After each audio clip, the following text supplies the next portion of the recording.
أعوذ بالله من الشيطان الرجيم بسم الله الرحمن الرحيم الحمد لله والصلاة والسلام على رسول الله وعلى آله وصحبه ومن والاه.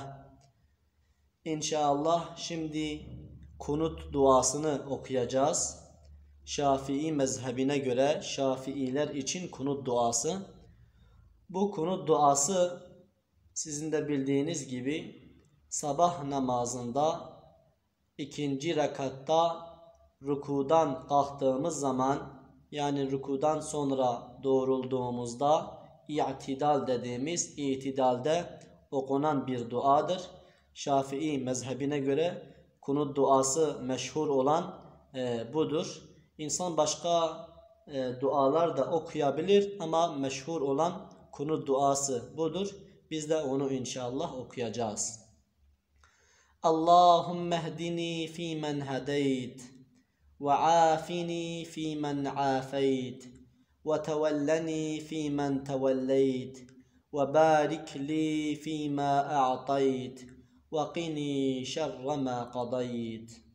فإنك تقضي ولا يقضى عليك وإنه لا يذل من واليت ولا يعز من عاديت تباركت ربنا وتعاليت فلك الحمد على ما قضيت أستغفرك اللهم وأتوب إليك وصلى الله على سيدنا محمد وعلى آله وصحبه وسلم.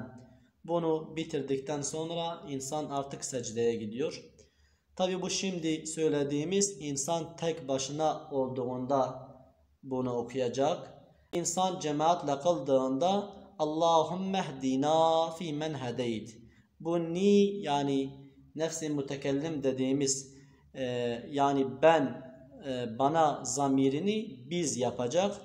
Biz yapmak için de Arapçada diyoruz ki Allahümme hdina fîmen hedeyt ve afina fîmen afeyt ve tevellena, yine ve tevelleni tek başımıza olduğumuzda ve tevelleni, cemaatle beraber olduğumuzda ve tevellena fîmen tevelleyt ve barik lena, bu sefer lena diyoruz, fîmâ a'tayt ve qina şerre mâ qadayt.